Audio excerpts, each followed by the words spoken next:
A blessed day, everyone, and our devotion for today is found from the book of Judges, the seventh book of the Old Testament, chapter 11.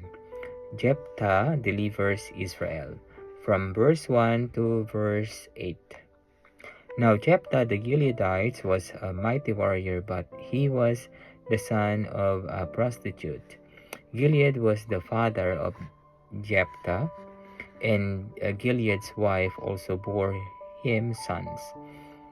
And when his wife's sons grew up, they drove Jephthah out and said to him, "You shall not have an inheritance in our father's house, for you are the son of another woman."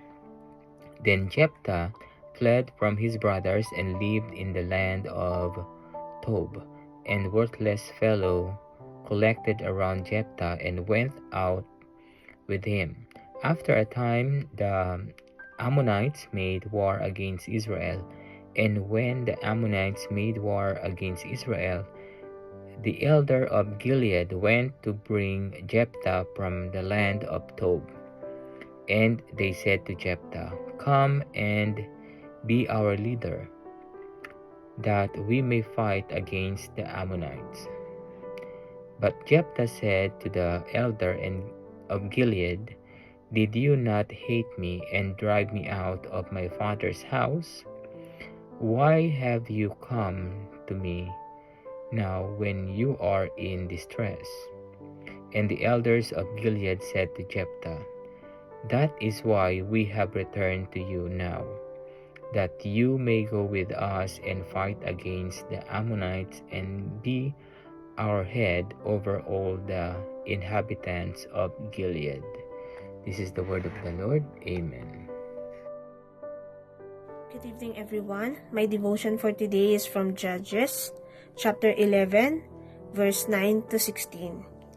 Jephthah answered, "Suppose you take me back to fight the Ammonites, and the Lord gives them to me. Will I really be your head?" The elders of Gilead replied, "The Lord is our witness. We will certainly do as you say." So Jephthah went with the elders of Gilead, and the people made him head and commander over them. And he repeated all his words before the Lord in Mizpah. Then Jephthah sent messengers to the Ammonite king with the questions, "What do you have against me, that you have attacked my country?" The king of the Ammonites answered Jephthah's messenger, "When the Israel came up out of Egypt, they took away my land from the Arnon to the Jabbok, all the way to the Jordan. Now give it back peaceably." Jephthah sent back messengers to the Ammonite king, saying, "This is what Jephthah says. Israel did not take the land of Moab or the land of the Ammonites. But when they came up out of Egypt, Israel went through the wilderness to the Red Sea and on to Kadesh." The word of the God. Amen. Good day, everyone. My devotion for today is from the book of Judges, chapter 11, verse 17 to 24. Then Israel sent messengers to the king of Edom, saying, "Give us permission to go through your country." But the king of Edom would not listen. They sent also to the king of Moab, and he refused, so Israel stayed at Kadesh.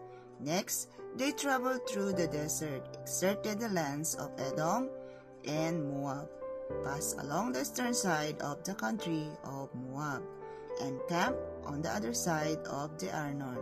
They did not enter the territory of Moab, for the Arnon was its border. Then Israel sent messengers to Sihon, king of the Amorites, who ruled in Heshbon, and said to him, "Let us pass through your country to our own place." Sihon, however, did not trust Israel to pass through his territory. He mustered all his men and encamped at Jahaz and fought with Israel.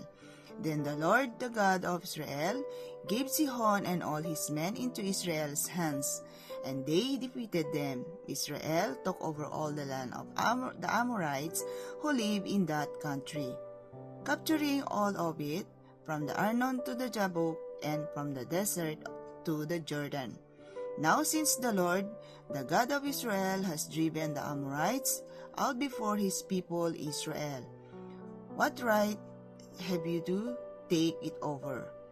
Will you not take what your God Chemos gives you? Likewise, whatever the Lord our God has given us, we will possess.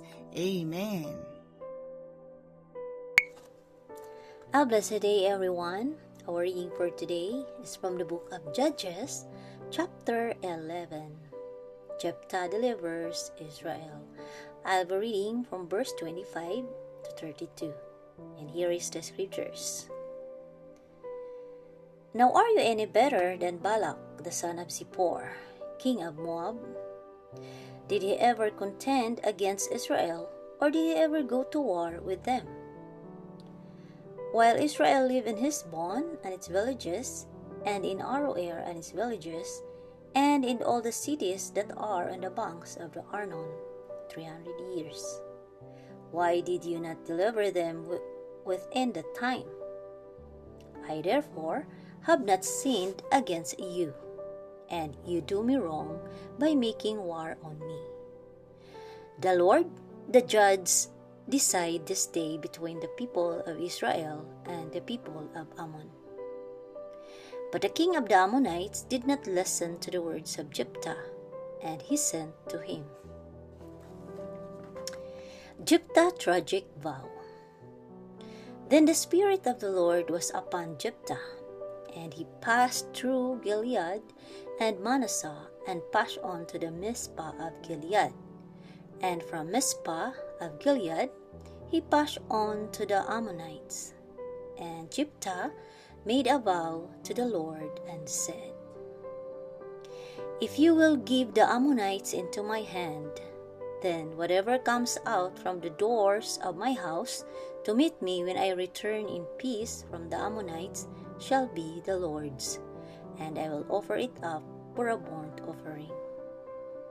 So Jephthah crossed over to the Ammonites to fight against them, and the Lord gave them into his hand.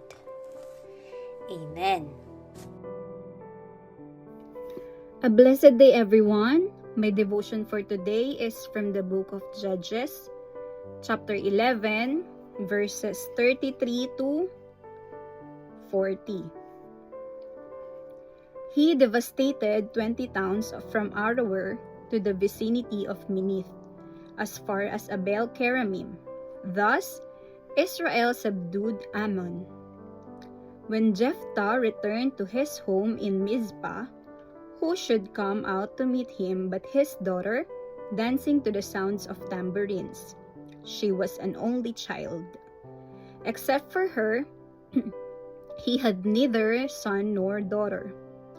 When he saw her, he tore his clothes and cried, "O my daughter, you have made me miserable and wretched, because I have made a vow to the Lord that I cannot break."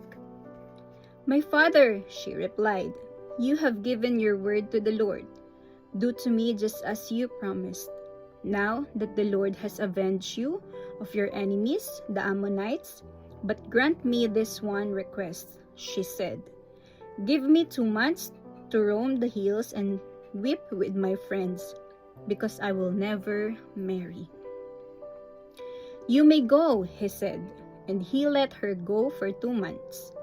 She and the girls went into the hills and wept because she would never marry. After the 2 months, she returned to her father, and he did to her as he had vowed, and she was a virgin. From this comes the Israelites' custom that each year the young women of Israel go out for the 4 days to commemorate the daughter of Jephthah the Gilead. This is the word of the Lord. Amen.